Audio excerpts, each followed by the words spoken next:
Hello everyone, our topic this week was requested by Roadside 360. We'll be going over Ragna from the BlazBlue franchise. Spoilers for all things BlazBlue, le deux. Okay, so Ragna the Blood Edge is the primary character from one of the BlazBlue time/story lines. BlazBlue is a franchise that's spread across fighting games as well as anime, manga, and the like. To understand Ragna's story though, we've got to do a bit of world setup.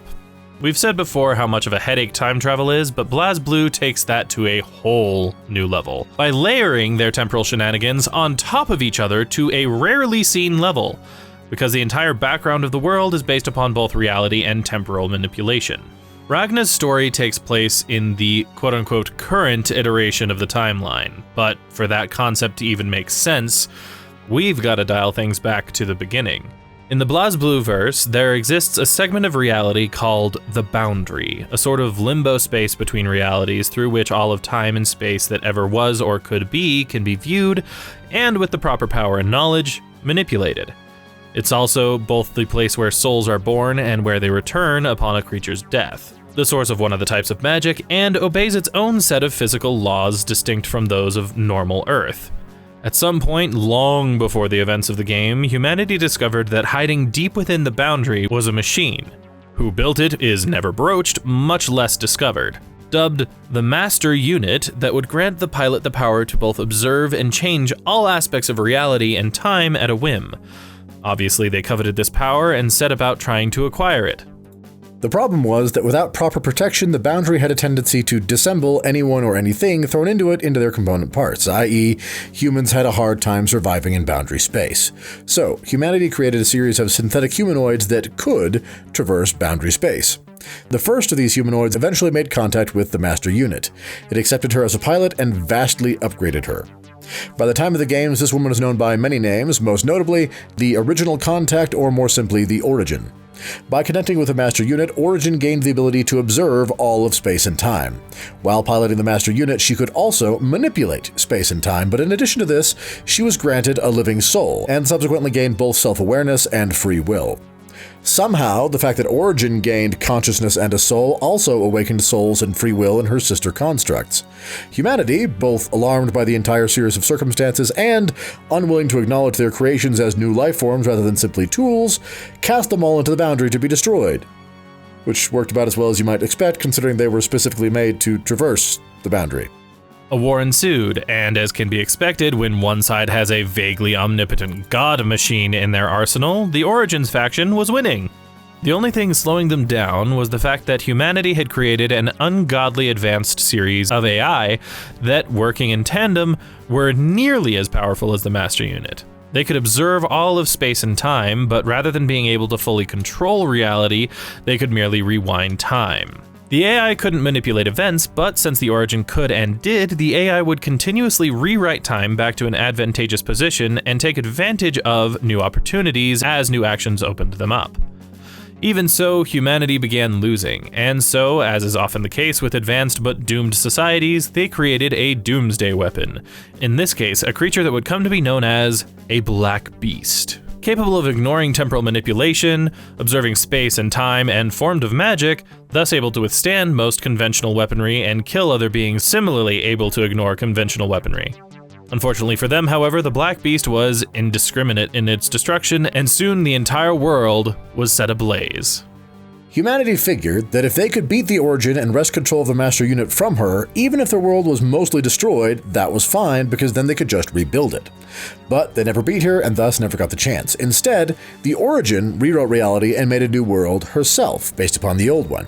She felt trapped in her Master Unit, didn't want the world to end, and in her infinite power, wished for a brother figure that would come and rescue her from her situation and make everything better.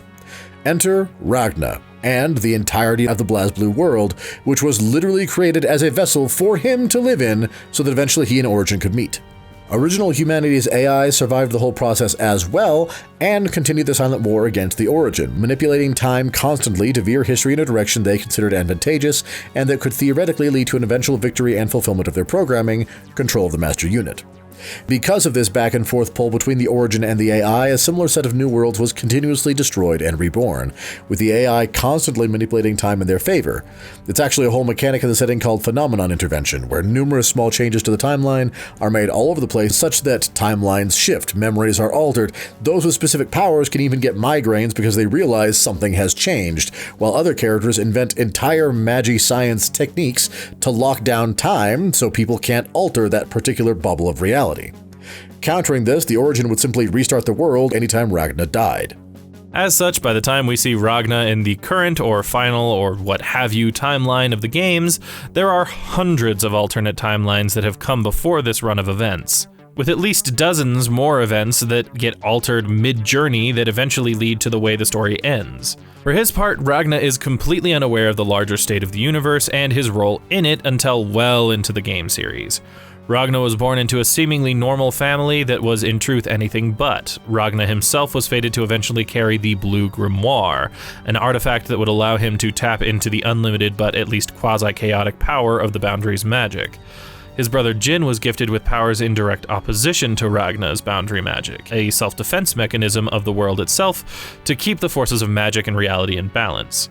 Finally, they had a sister, Seiya, who was one of several aspects of the Origin that were split up and seeded into the world. Other aspects include both eventual friends and one of the overarching antagonists of the series, a sliver of the Origin who hated the world that she'd created and sought to see it destroyed.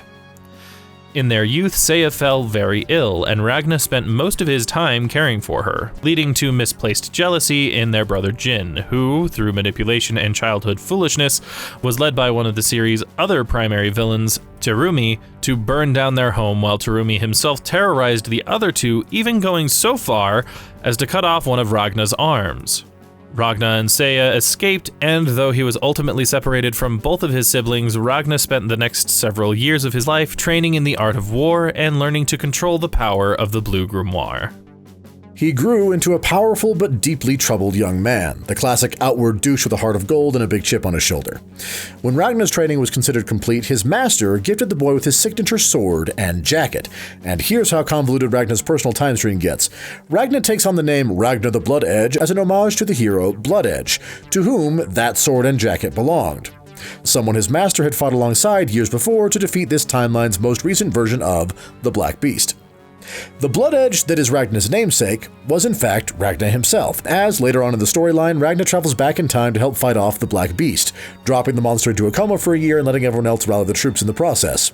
He was presumed dead because afterward he returned to his own time, and his sword and jacket are the same sword and jacket his master later gave to himself. This is called the Bootstrap Paradox. Google it. No one recognized him when he was fighting the Black Beast because A, Ragna hadn't been born by then, B, he'd gone through a lot of character growth and would be unrecognizable that way, and C, he spent half the time in the past with memory loss thanks to his temporal shifting. But the shenanigans don't stop there, because the reason Ragna was able to drop the Black Beast into a coma in the first place was because in previous timelines, Ragna had succumbed to the negative side effects of the Blue Grimoire and become the Black Beast himself. You see how this time travel thing gets convoluted. And that's not even talking about the number of other times Ragna loses and regains his memory as he plays hopscotch with the timeline or just sporadically recalls how a current event went down in a previous timeline over the course of his adventures. Suffice it to say that over the course of 4 games and several extended media entries, Ragna matures from a gruff kid with some deep-seated resentment, vengeance, and hatred issues, into a kinder man, more concentrated on protecting and preserving the people in his life than burning down the parts of the world that he hates. Ragna's story reaches its climax when he helps the Origin pull each of her disparate pieces back together, at least one of whom he personally killed in a different timeline. Learns about how the world is literally formed around him and thus is restarted whenever he vanishes from it, and has a final showdown with Terumi over control of the Master Unit, burying the last of his demons with his fallen foe's body. Once he'd realized that his memory was the catalyst shaping the world into this endless loop, Ragna removed all trace of his existence from the BlazBlue verse, allowing reality to start anew without him, in a world where all of his friends' dreams and wishes had a chance to come true. The AI combating Origin had their powers of manipulation removed. They could still watch all of time and space, but lost the ability to take any action.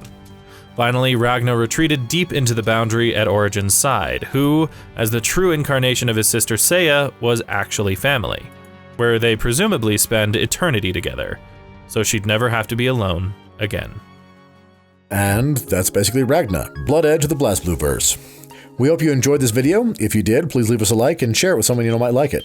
If you have ideas for videos you'd like to see in the future, do like Roadside 360 and let us know in the comments down below. If you'd like to see more lores in the future, go ahead and hit that subscribe button. And if you'd like to see our Let's Plays in the future, head over to our gaming channel, link in the description, and subscribe there. In the meantime, this has been True Masters Morons, signing off.